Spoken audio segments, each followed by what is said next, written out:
بسم اللہ الرحمن الرحیم۔ السلام علیکم۔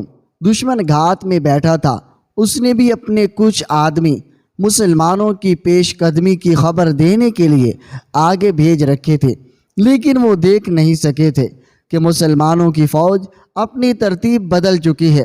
دشمن کے ان آدمیوں کی نظر سالار بدیل کے دستوں پر رہی۔ ان دستوں کو دشمن کے آدمی ساری فوج یا ساری فوج کا ہر اول سمجھتے رہے۔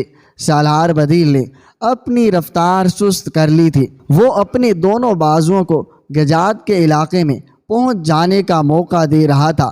آخر دونوں ہی دستے اس علاقے کے باہر پہنچ گئے جہاں دشمن کی فوج سالار بدیل کے انتظار میں بیٹھی تھی۔ دونوں حصوں نے دونوں طرف سے دبیل کی فوج پر حملہ کر دیا۔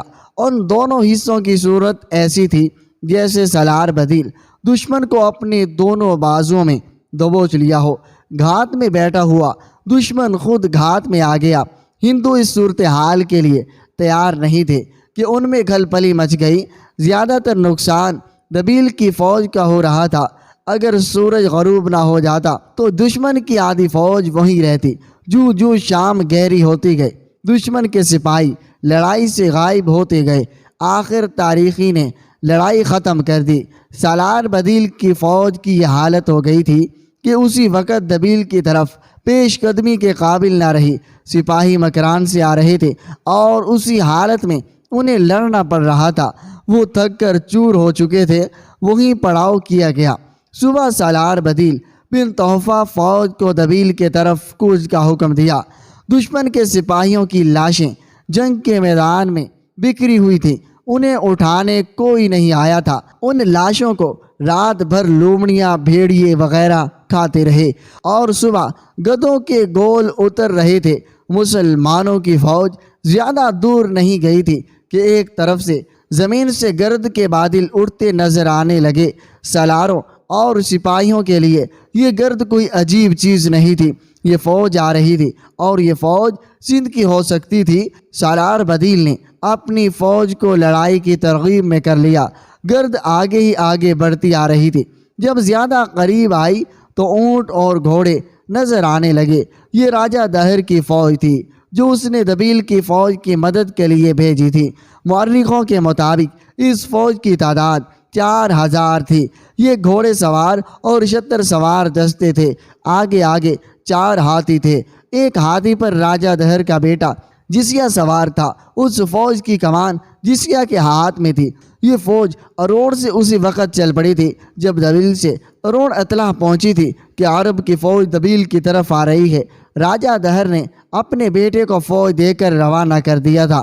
اس فوج کو ابھی معلوم نہیں ہوا تھا کہ دبیل کی فوج شکست کھا کر بھاگ گئی ہے۔ سالار بدیل نے اپنی پیش قدمی روک لی اور فوج کو 3 حصوں میں تقسیم کر کے پھیلا دیا۔ اب مسلمانوں کی تعداد 3000 سے کچھ کم ہو گئی تھی۔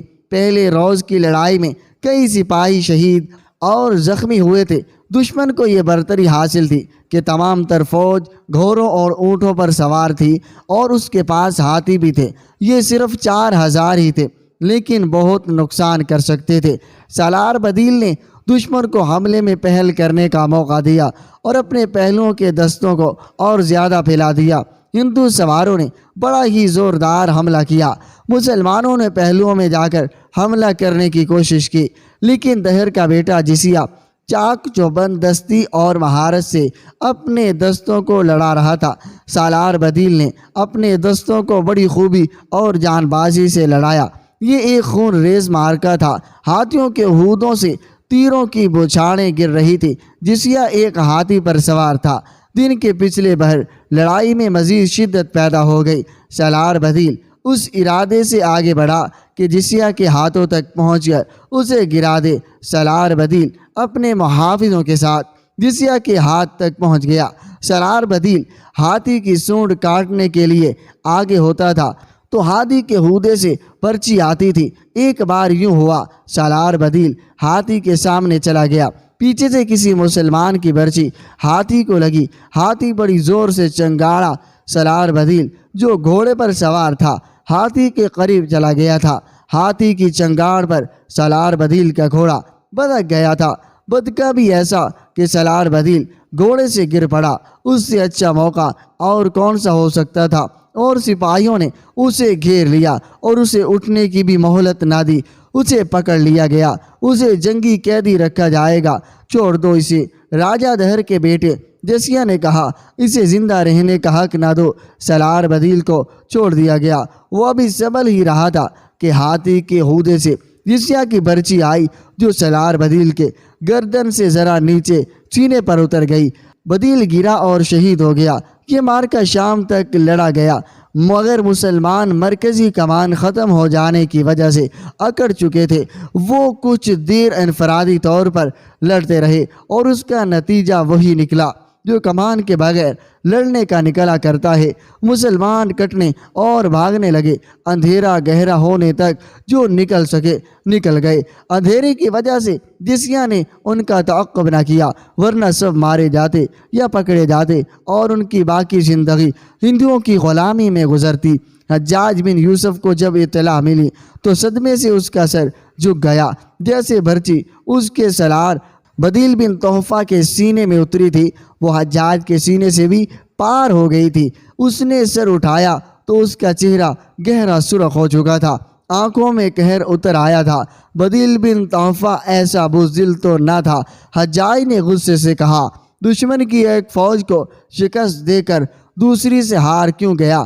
امیر عراق ان 3 عہدے داروں میں سے جو دبیل کے میدان جنگ سے واپس آئے تھے، ایک نے کہا، تجھ پر اللہ کی رحمت ہو اور اللہ تعالیٰ ابن طفیہ کی شجاعت اور شہادت قبول فرمائے۔ وہ بزدل نہیں تھا، وہ تو دشمن کے قلب میں چلا گیا تھا۔ اس نے ہندوؤں کا حصار توڑ دیا تھا۔ اس کی تلوار نے ہندو سالار کے محافظوں کا مقابلہ کیا تھا۔ پھر اس نے گھوڑوں کے دشمن سالار کے ہاتھی کے ارد گرد دوڑایا اور اوپر آتی برچیوں سے جس طرح اپنے آپ کو بچایا وہ بیان نہیں ہو سکتا۔ خدا کی قسم ابن طیفہ ڈرپوک نہیں تھا، کیا تم اس کے ساتھ تھا؟ حجاج نے پوچھا۔ ہاں امیر عراق، اس عہدے دار نے کہا، میں جو بیان کر رہا ہوں یہ میں نے اپنی آنکھوں سے دیکھا ہے۔ میں اس کے ساتھ تھا، اسے برچی لگی تو میں اس سے ذرا ہی پیچھے تھا اور تو بھاگ آیا۔ حجاج نے غصے سے کہا، اور تو اس کے ساتھ مرا نہیں، تم میرے شیر جیسے سالار کو اکیلا چھوڑ دیا۔ چچ نامہ میں مختلف حوالوں سے لکھا ہے کہ حجاج بن یوسف نے تلوار نکالے گا اور اس عہدے دار کا سر تن سے کاٹ دیا۔ یہ شخص بزدل نہ ہوتا تو اپنے سالار کے ساتھ جان دے دیتا۔ حجاج نے کہا اور تلوار اپنے خادم کی طرف پھینک دی جو دروازے میں کھڑا تھا۔ اس دوسری شکست کی اطلاع بھی دمشق میں خلیفہ ولید بن عبد المالک کو پہنچ چکی تھی۔ خلیفہ کا پیغام آیا۔ حجاج دمشق آئے۔ امیر المؤمنین حجاج نے پیغام کا جو دراصل حکم تھا تحریر جواب دیا۔ اگر آپ مجھے اس جواب طلبی کے لیے بلا رہے ہیں کہ منع کرنے کے باوجود میں نے دوسری بار سندھ پر حملہ کرنے کے لیے فوج بھیجی اور شکست کھائی اور اتنا زیادہ نقصان کیا، تو میں ابھی دمشق نہیں آؤں گا۔ میں نے آپ سے پہلے حملے کی اجازت اس شرط پر لی تھی کہ اس حملے میں جو مالی نقصان ہوگا میں اس سے 2 گنا خزانے میں جمع کراؤں گا۔ اب میں اس وقت امیر المؤمنین کے سامنے آؤں گا جب میں اپنی شرط پوری کرنے کے قابل رہوں گا۔ ہمارے لیے اب سندھ پر قبضہ پہلے سے زیادہ ضروری ہو گیا ہے۔ میں نے فیصلہ کر لیا ہے، اب میں اپنے بھتیجے محمد بن قاسم کو سندھ بھیجوں گا۔ مجھے امید ہے کہ امیر المؤمنین کی غیرت کا بھی یہی تقاضا ہوگا اور مجھے روکا نہیں جائے گا اور مجھے اپنی قوم کے سامنے سرخرو ہونے کا موقع دیا جائے گا۔ ولید بن عبد المالک حجاج بن یوسف کو بڑی اچھی طرح جانتا تھا۔ حجاج ایک طاقت بن چکا تھا اور حجاج کی فطرت میں جو قہر بھرا ہوا تھا اس سے خلیفہ ولید خائف بھی رہتا تھا۔ اس دوران ایک سالار عامر بن عبداللہ حجاج کے پاس آیا۔